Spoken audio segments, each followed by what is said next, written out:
Bismillah, Assalamualaikum warahmatullahi wabarakatuh. Kembali lagi dengan Miss Evi dengan buku Sains Islam Materi Hukum Gravitasi Newton.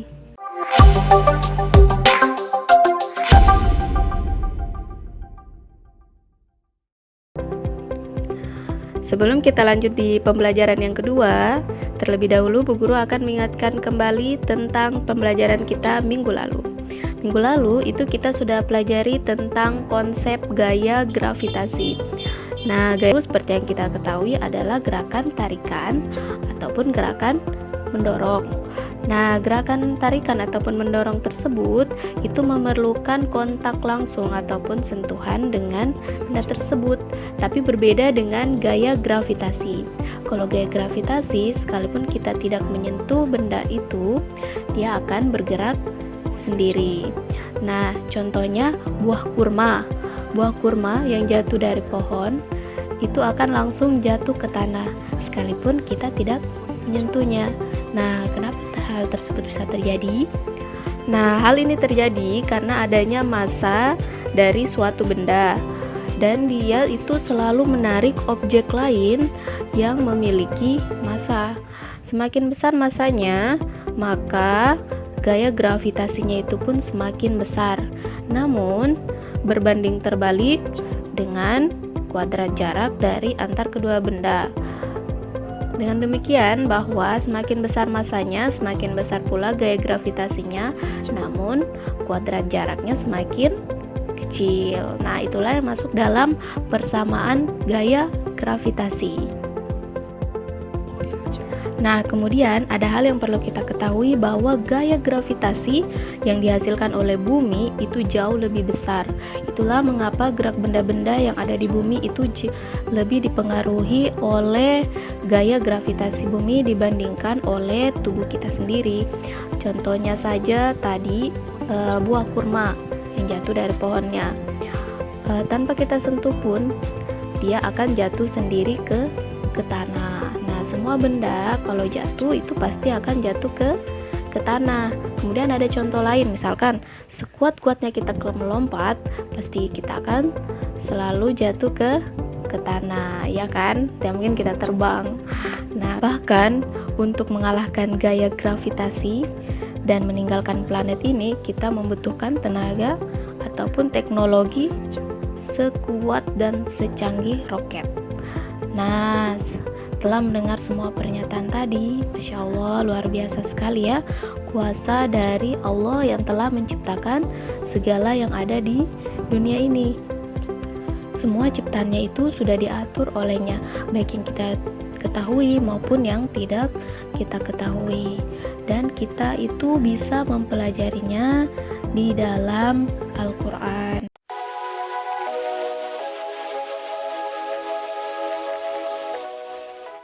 Oke, sekarang kita masuk di pembelajaran 2. Tapi sebelum itu, Bu Guru akan bertanya, misalkan ada selembar bulu binatang dan batu dijatuhkan pada ketinggian yang sama di dalam ruang hampa udara, benda manakah yang jatuh duluan?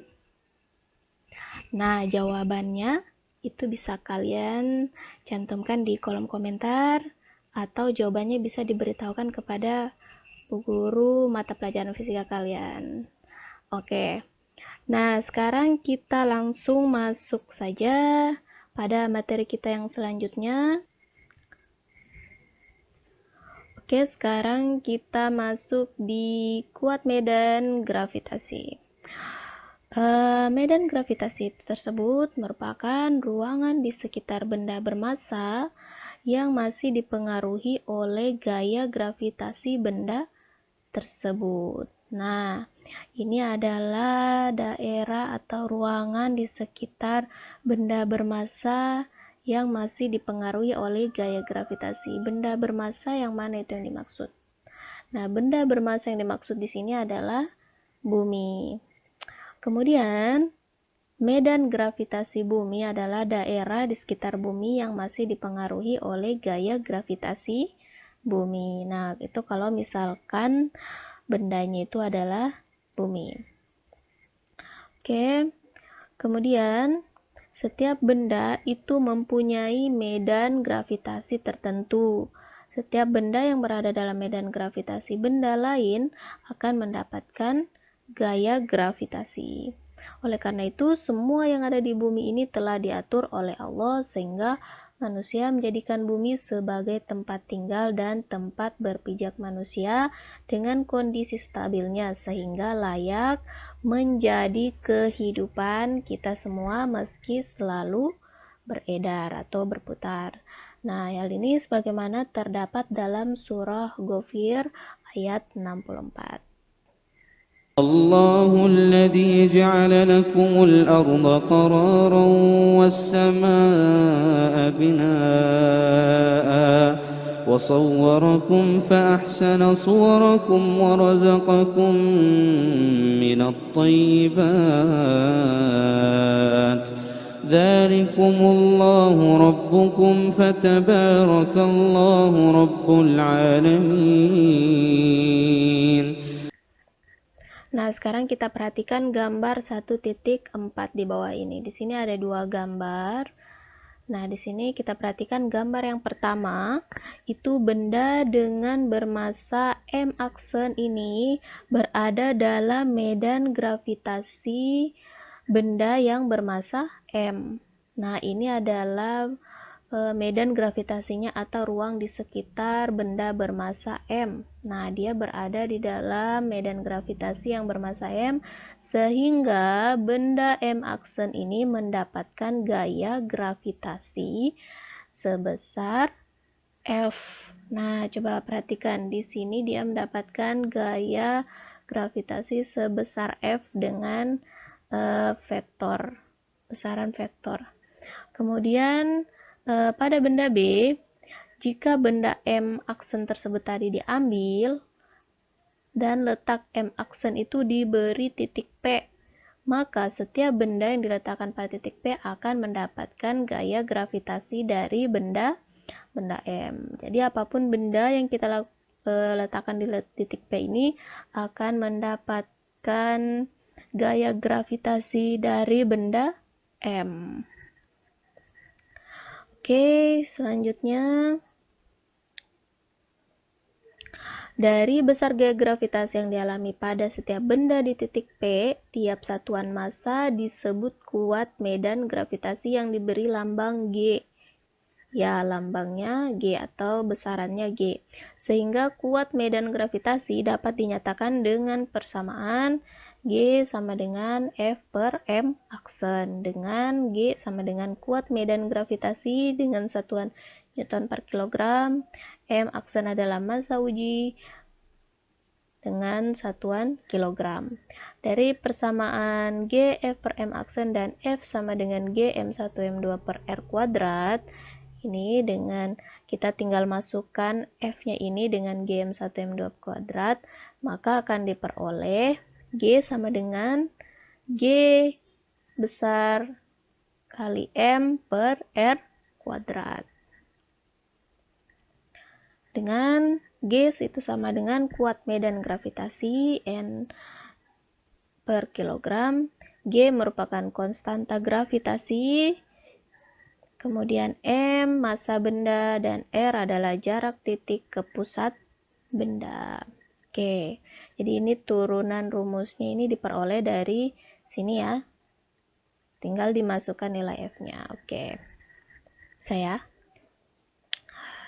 Sekarang, nah di sini ada catatan kalau kuat medan gravitasi tadi itu merupakan besaran vektor. Nah, apa itu besaran vektor? Nah, tadi besaran vektor adalah besaran punya nilai dan arah kan? Nah, ini arahnya. Coba perhatikan. Tadi arahnya. Nah, ini besaran vektornya. Oke. Misalkan kuat medan gravitasi resultan di titik P adalah, nah sekarang kalau kita mau tahu resultan di titik P ini, caranya adalah dengan persamaan seperti ini. Kemudian maka diperoleh G1 sama dengan G M1 per R1 kuadrat. Sedangkan untuk G2 sama dengan G M2 per R2 kuadrat. Kemudian kuat medan gravitasi G itu juga disebut dengan percepatan gravitasi. Nah, kenapa dia disebut dengan percepatan gravitasi? Nah, karena misalkan tadi ada contohnya benda, misalkan tadi selembar bulu binatang dan juga batu dijatuhkan pada ketinggian yang sama, di situ akan terjadi percepatan gravitasi. Nah, daerah dari percepatan tersebut maka disebut juga dengan kuat medan gravitasi. Makanya kuat medan gravitasi itu disebut juga dengan percepatan gravitasi. Nah, ketika benda bermasa M diam, maka G adalah kuat medan gravitasi bumi. Ketika benda bermasa M jatuh bebas di bawah pengaruh medan gravitasi bumi, maka G adalah percepatan gravitasi bumi. Kemudian garis kerja kuat medan gravitasi terletak pada garis hubung yang menghubungkan titik kerja dan pusat massa benda, dan arah percepatan gravitasi selalu menuju ke pusat benda. Nah, sekarang kita perhatikan lagi gambar ini. Misalkan tadi di sini ada benda dengan bermassa M, dengan di sini kita beri titik P. Kemudian di sini arah vektornya tadi gaya gravitasinya. Nah, kemudian misalkan benda dari titik P ke M atau M ke titik P itu merupakan percepatan gravitasi yang bekerja pada titik P disebabkan oleh massa sumber M. Ya, ini daerahnya ya, daerahnya ini. Daerah atau kuat medan gravitasi dari titik M. Misalnya jari-jari bumi itu R sama dengan, misalkan jari-jari bumi R sama dengan 6.400 km atau 6,4 kali 10 pangkat 6, dan bermassa M sama dengan 6,0 kali 10 pangkat 24 kg. Jika kita menggunakan persamaan gravitasi, akan kita peroleh percepatan gravitasi di permukaan bumi sebesar 9,8 Newton per kilogram. Nilai G di bumi itu bervariasi karena nilai G tergantung pada lokasi, maka nilai G di kutub itu lebih besar daripada nilai G di khatulistiwa. Semakin jauh lokasi benda dari pusat bumi, maka percepatan gravitasinya itu semakin berkurang. Oke, di sini ada tabel untuk percepatan gravitasi di berbagai tempat. Oke.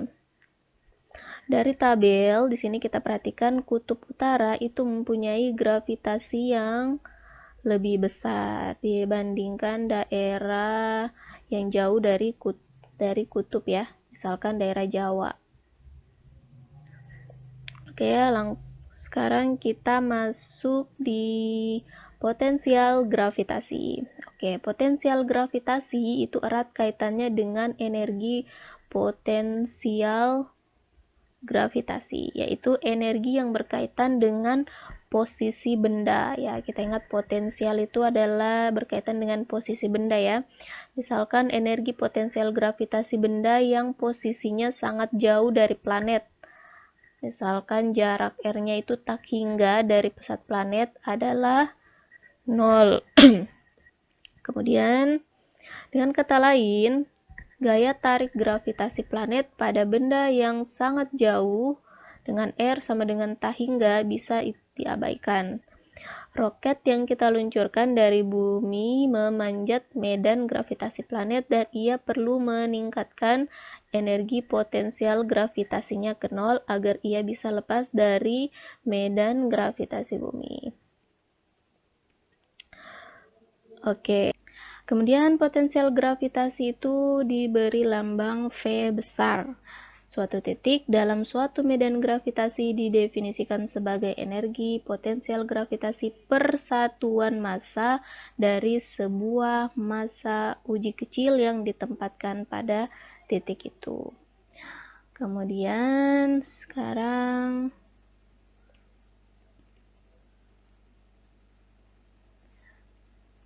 kita peroleh persamaan energi potensial gravitasi. Itu besarannya adalah EP energi potensial gravitasi sama dengan minus G M besar kali M kecil per R. Nah, saya jelaskan tadi ini kenapa bisa negatif, karena dia berlawanan arah.